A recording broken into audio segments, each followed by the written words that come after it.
সকাল সকাল হইল না, তাহাজ্জুদের সময় উঠতে হবে। এইবার তাহাজ্জুদের সময় উঠতে হবে। তাহাজ্জুদের নামাজ পড়ে যার যার ভোট কেন্দ্রের সামনে গিয়ে ফজরের জামাত পড়বে। পারবেন?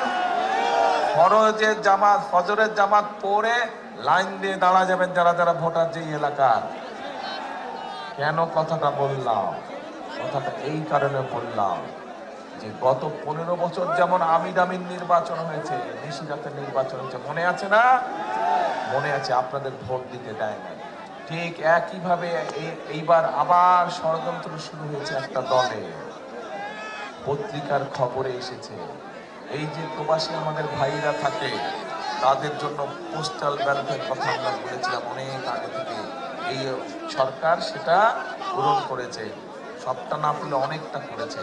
কিন্তু পত্রিকার খবরে দেখলাম যে পোস্টাল ব্যালটটা সরিয়ে ফেলাচ্ছে। দেখেছেন আপনারা খবরটা?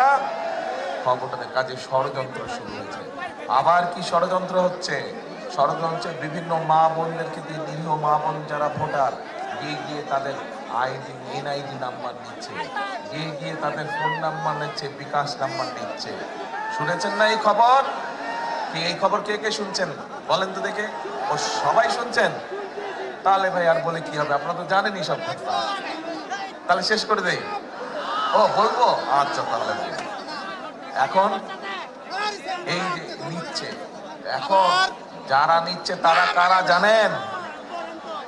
এই যারা নিচ্ছে, এই যে মা বোনদেরকে, নিরীহ মা বোনদেরকে যারা এই যে এনআই নাম্বার নিচ্ছে বিভ্রান্ত করে বিভিন্ন কথাবার্তা বলছে, এরা ৭১ সালে যে আমরা দেশ স্বাধীন করেছিলাম লক্ষ শহীদের রক্তের বিনিময়, সেই সময় তাদের একটি ভূমিকা ছিল। কি ভূমিকা ছিল?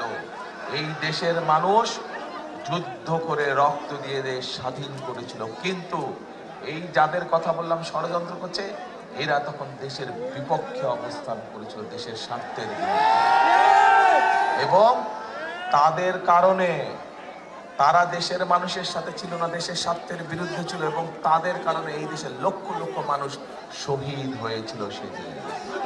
তাদের কারণে এই দেশের লক্ষ লক্ষ মা বোনের সম্মান হানি হয়েছিল সেদিন। তাদেরকে বাংলাদেশের মানুষ 50 বছর আগেই দেখে ফেলেছে তারা কি জিনিস, তারা কি জিনিস বাংলাদেশের মানুষ দেখে ফেলেছে। কাজে এই ষড়যন্ত্রকারীদের বিরুদ্ধে আমাদেরকে সজাগ থাকতে হবে।